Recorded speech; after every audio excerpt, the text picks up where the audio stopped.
विरह पे गौर करेंगे पंचो। जाय के अनीता वही पटना में एक हॉस्पिटल में जाके डॉक्टर साहब से बात करती है। दोनों हथवा जोड़ के कालिन का है पटना अस्पतालिया, हे बाबू पटना अस्पतालिया, अनीता गईली आई हो पटना अस्पतालिया।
अनीता अस्पताल में जा करके दोनों हथवा जोड़ के डॉक्टर साहब के सामने खड़ी हो गई।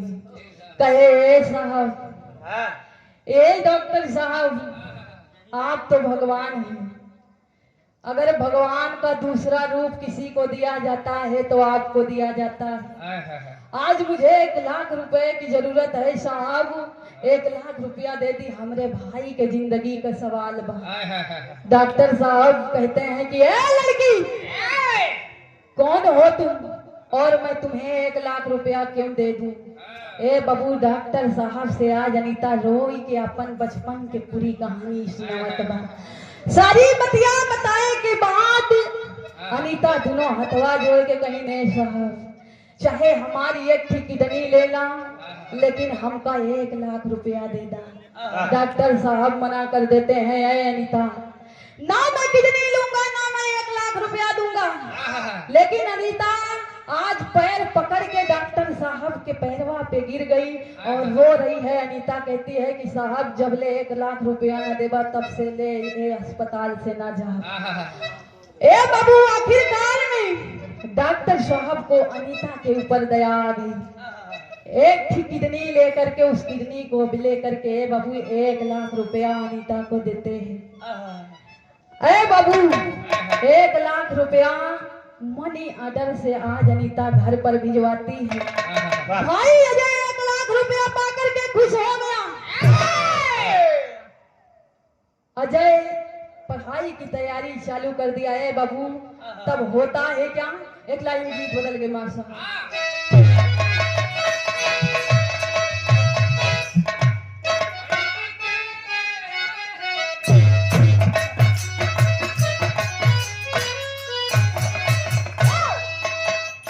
बड़ी ही पारंपरिक गीत का संकेत बा।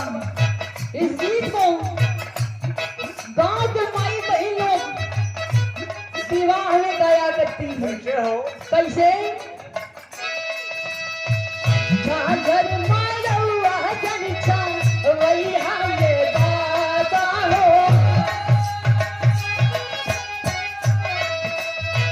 झांझर मारौआ जनछा वही हमे बाबा हो, बाकी हम सुर जाते आनंद हो।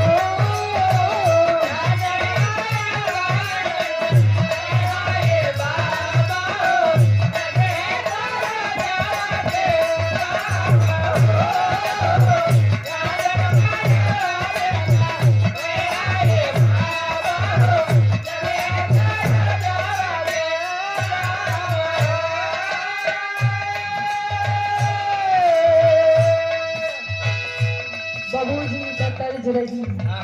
लेकिन आज होता क्या है, पढ़े लिखे इंजीनियर भइले,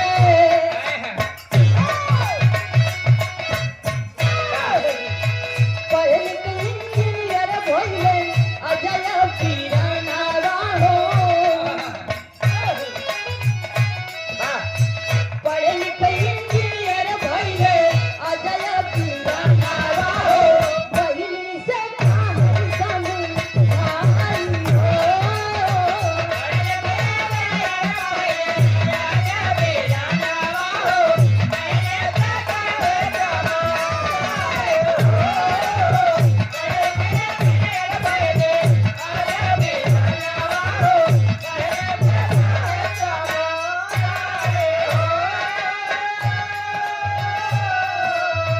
लाख रुपया दैदा ए हमरी दीदी हो, लाख रुपया दैदा ए हमरी दीदी हो, जा बैला करिया पानी हो,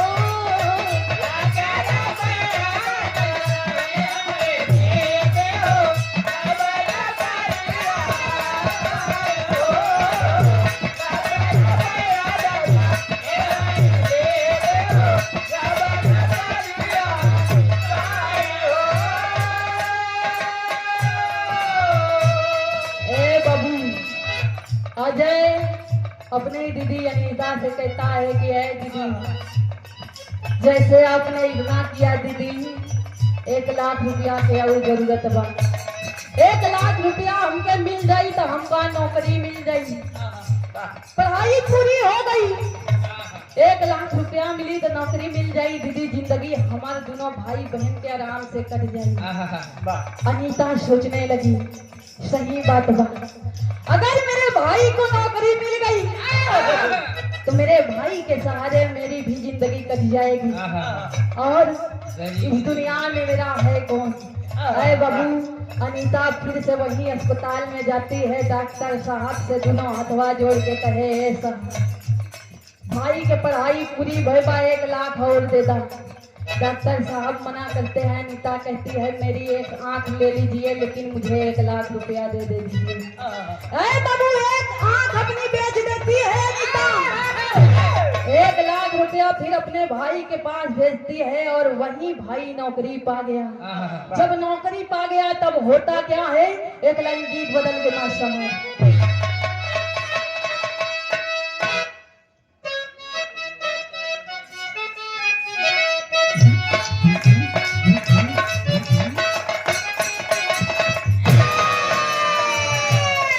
गीत है बाम, सैया के साथे मरहिया में, मरहिया में बड़ी मजा आवे रजहिया में,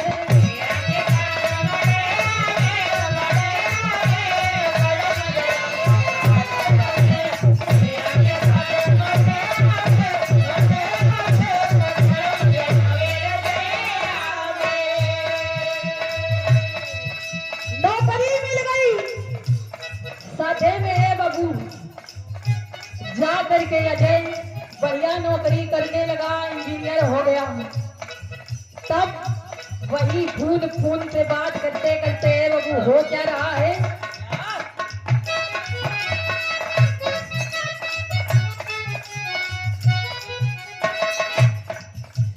फेसबुक चैटिंग से चैट हो गई, चैट भई, बटन बटन में बात सेट भई,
दिल्ली में नौकरी करने लगा अजय। वहीं पे बाबू फोन से, आजकल फोन के ही जमाना, जे यूज करे सही बा, जे गलत यूज करे वो गलत बा। फेसबुक पे चैटिंग करते करते आंचल नाम की एक लड़की से प्यार हो गया। आंचल के संग में शादी रचाता है अजय और ये बबू दोनों संग में रहने लगे। ये हर जिस अनीता बहन ने अपने भाई के लिए इतना कुछ किया, आज वही भाई है बबू अपनी बहन अनीता को भूल गया। बहन जा करके गांव गांव भीख मांगने लगी। भीख मांग करके बाबू अपना गुजर बसर करने लगी। भीख मांगते मांगते वही अनीता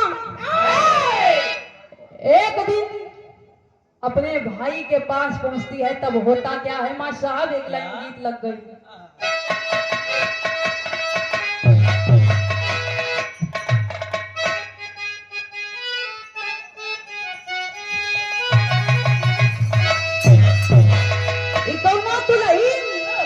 और दुल्हा के बीच के बात बा। दुल्हा नौटंकी के बड़ा शौकीन रहा।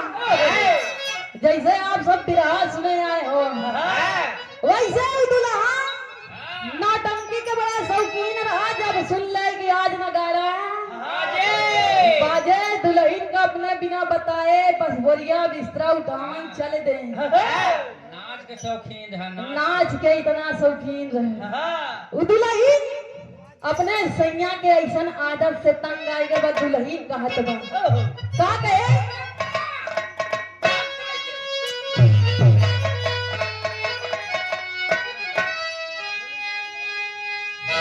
अरे छोड़ गईले रे, अरे छोड़ गईले रे रात सुतले सजरिया पे।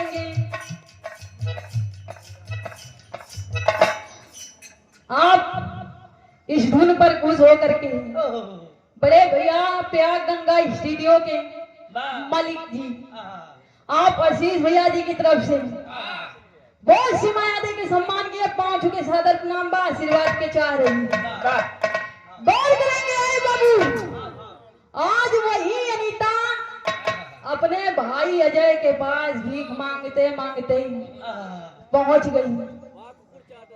एक दर्दनाक सीने बबू यही से ही बिरहा एक अलग मोड़ लेते बा। अनीता के कान में अपने भाई की आवाज पहुंचती है। भैया की आवाज पहुंचती है, नौकर को किसी बात के लिए डांट रहा है। ए बबू, जो बहन अपने भाई को इस कदर प्यार करे, एक किडनी बेच दे, एक आंख बेच दे, अपनी जिंदगी उस पे निछावर कर दे, वो बहन भला अपने भाई को कैसे ना पहचान पाएगी। आवाज सुनती है, मुड़कर देख रही है, सामने अजय भैया खड़ा है।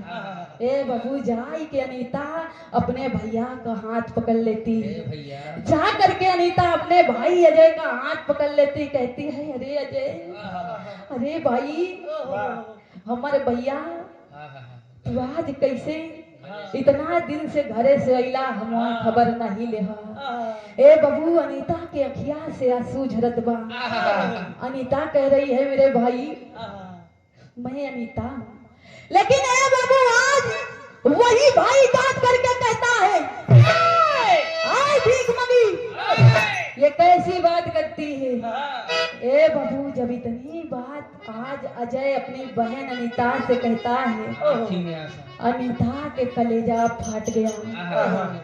वही समय का भाव बमा साहब।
चुराई गई हो बिना अपनी बहू से।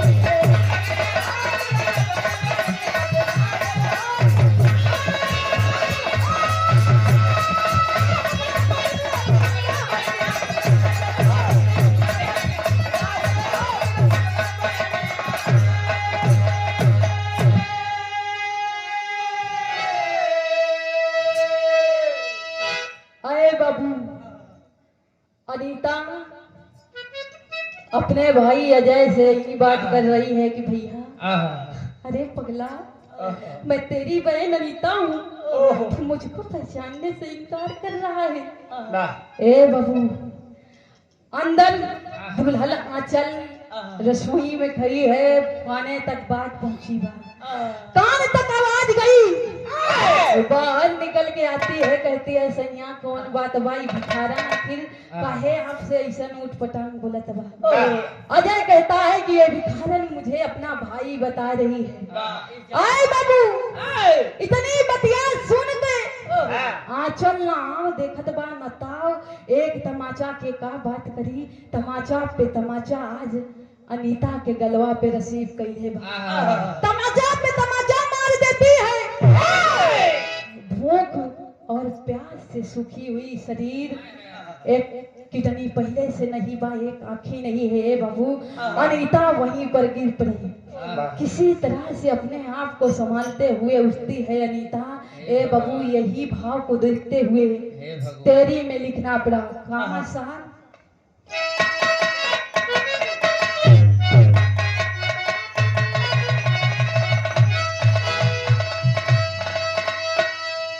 विधना के बांधल डोरी टूट गई,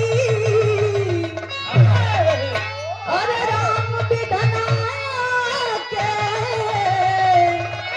ओ विधना के बांधल डोरी टूट गई, अरे दानव बना है मानव भाई कल्पना कोई है, कोई है कोई।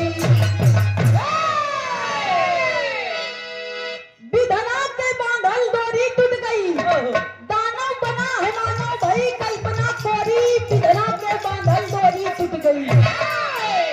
ए बाबू, आज भगवान के बनाए हुए रिश्ते को तार तार कर दिया एक भाई ने। आखिरकार में ए बाबू, वही अनीता किसी तरह से संभलते हुए रोड पे जा रही है, लेकिन गिरती है, बेहोश हो जाती है। तब होता है क्या, अल्लाह के लाइन लग गई, माशा वहां पट के लाइन लग गई।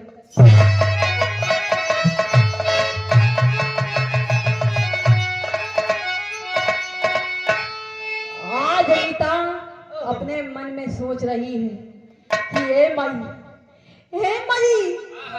आज हम आपन दिहा वादा आपसे पूरा किए, लेकिन आज माई तोहार बेटवा आज हमरे साथे कहा ना इंसाफी करत बा। वही अनीता कह रही है, पहपट के लाइन में माशा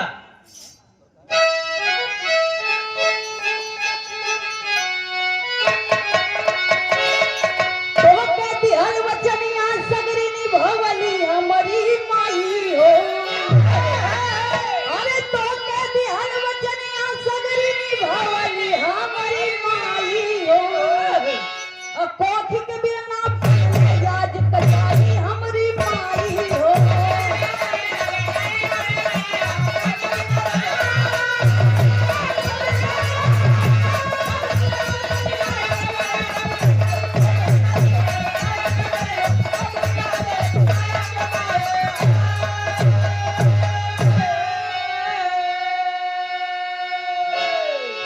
ए बाबू, अनीता वही रोड पे गिरती है, तब होता है क्या, आल्हा के लाइन लगे मां साहब।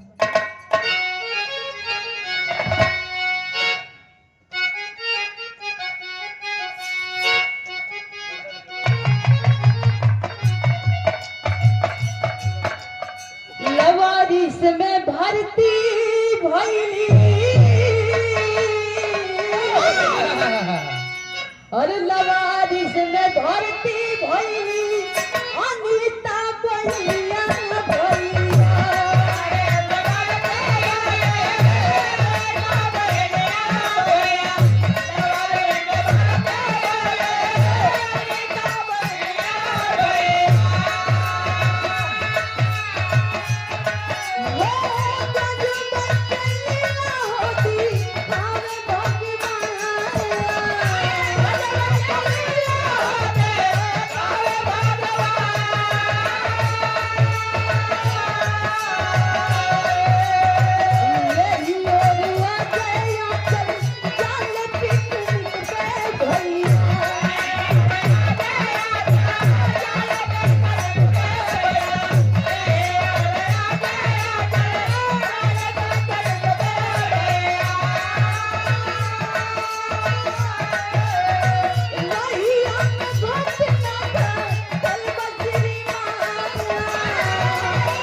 ए बाबू, कहा जाता है कि भगवान के घरे में देर बा लेकिन अंधेर नहीं बा। नहीं है।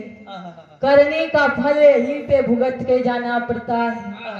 आखिरकार में बाबू नगर निगम की गाड़ी आई, शासन प्रशासन के द्वारा अनीता को ले जा करके लावारिस में भर्ती कर दिया गया।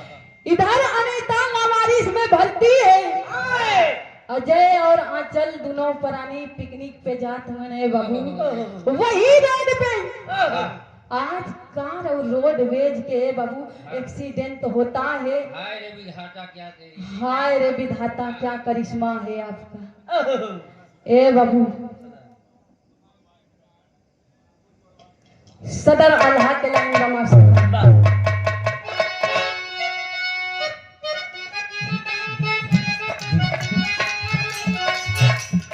जौने अस्पतालिया में भर्ती बहिनिया,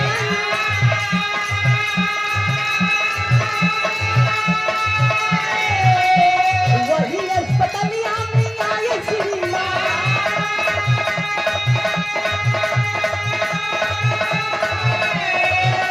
रहले बेहोश अजय आंचल परनिया।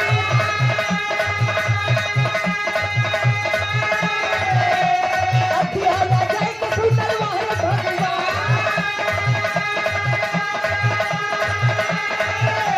तोली खबरिया जब अनीता बहिनिया। अखियाँ के संग बही कही रखता।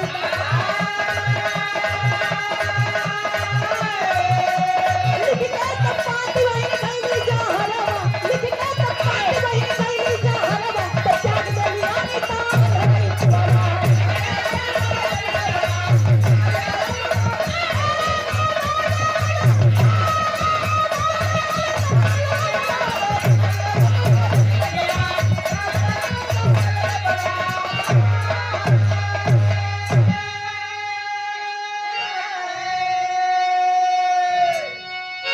ए बाबू, मालिक का खेल देखिए। जिस अस्पताल में आज अनीता भर्ती है, उसी अस्पताल में लोग ले जा करके अजय और आंचल को भर्ती करवाते हैं। और जो डॉक्टर अनीता की देखरेख कर रहा है, ए बाबू, वही डॉक्टर जा करके अजय और आंचल की भी देखरेख कर रहा है। अजय और आंचल को ए बाबू देख करके वही डॉक्टर आ करके आज अनीता से एक बात कहता है कि ए अनीता, आज एक भयानक एक्सीडेंट हुआ है। एक्सीडेंट दोनों प्राणी का भवा। और ये बाबू, आज वही डॉक्टर साहब कहते हैं कि उस लड़के का नाम अजय है और उसकी पत्नी का नाम आंचल है। पैसे से इंजीनियर है। अरे बाबू, जब इतनी बात अनीता सुनती है, अवाक रह गई। अवाक रह गई अनीता। अनीता डॉक्टर साहब से दोनों हथवा जोड़ के कह रही है कि ऐ साहब, ये केहू और नहीं, हमारे भाई अजय बा। डॉक्टर साहब कह रहे हैं कि अरे अनीता, अजय की एक आंख फूट चुकी है और काफी खून बहने के कारण अजय बेहोश पड़ा हुआ है। आंचल को भी काफी चोटें आई हैं।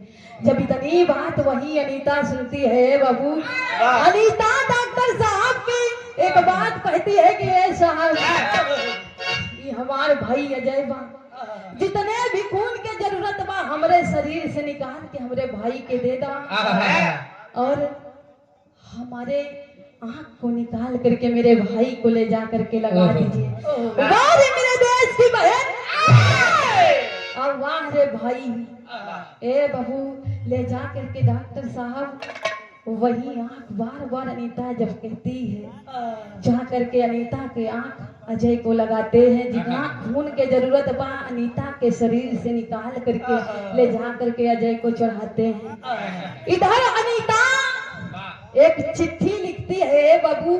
चिट्ठियां लिख के अनीता एक जहर की पुड़िया खा करके इस दुनिया को छोड़कर चली जाती है। जब डॉक्टर साहब अजय और आंचल का इलाज करके आते हैं, वही डॉक्टर साहब अनीता की ओर देखते हैं तो अनीता कुछ बोल नहीं रही है। सामने रखी चिट्ठी पे नजर पड़ती है बाबू। डॉक्टर साहब एक चिट्ठी को उठा करके देखते हैं तो उस चिट्ठी में लिखा क्या गया है, खड़ी में कहना है मास्टर।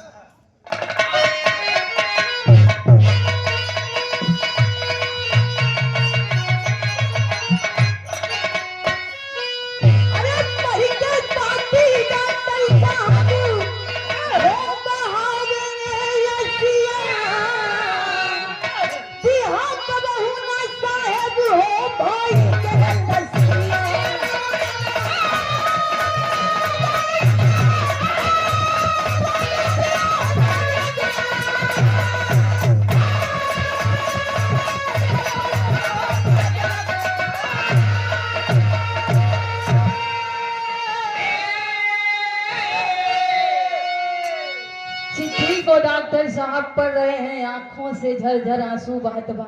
उस चिट्ठी के अंदर लिखा बा, क्या लिखा गया है, कई कलवारिस में बिहा फुक बंगाई,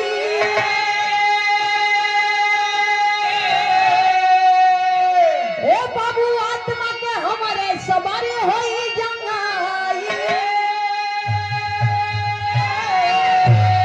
जगे पलली पढ़ावली बेची अपन मसिया, जगे पलली पढ़ावली बेची अपन मसिया, बिहा कबहू ना साहेब हो भाई के लसिया।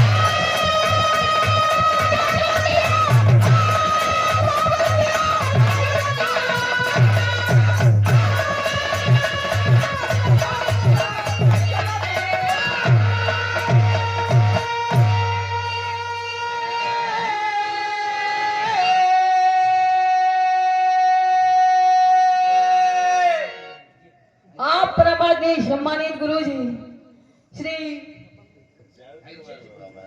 मंजू मिश्रा गुरुजी की तरफ से बहुत शिवायादे के सम्मान किए, पांव छुके सादर प्रणाम बा, आशीर्वाद के चारे।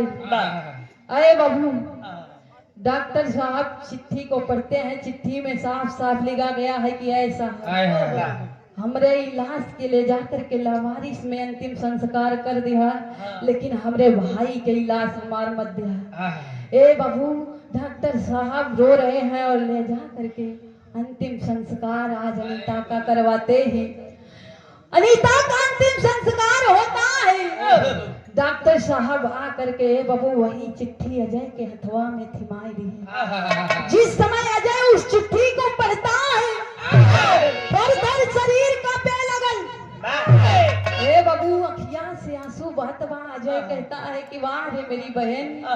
सारी कहानी जब डॉक्टर साहब आज अजय को सुनाते हैं, रो रहा है अजय, कहता है कि वाह रे मेरी बहन, तूने मेरे लिए क्या क्या नहीं किया, लेकिन मैं पागल भाई कभी अपनी बहन को समझा ही नहीं। ए बाबू, तो कहा गया है कि बिना बिचारे जो करे सो पाशे पछताए, लेकिन ए बाबू जब जो हो गया वो लौट के वापस आने वाला नहीं है। बहन हो तो ऐसी शिक्षा मिलता है। इस कहानी से यही शिक्षा मिलती है कि इस रिश्ते को, चाहे भाई बहन का रिश्ता हो, चाहे माई पिटिया का रिश्ता हो, चाहे माई बाबू का रिश्ता हो, चाहे बेटी बाप का रिश्ता हो, रिश्ता चाहे जैसा भी हो, लेकिन रिश्ता के सजोई की जरूरत बा, रिश्ते को समझने की जरूरत है।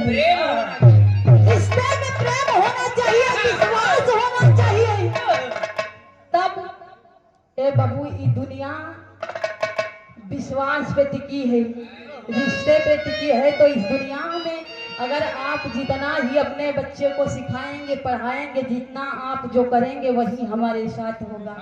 अंतिम लाइन में कहना है,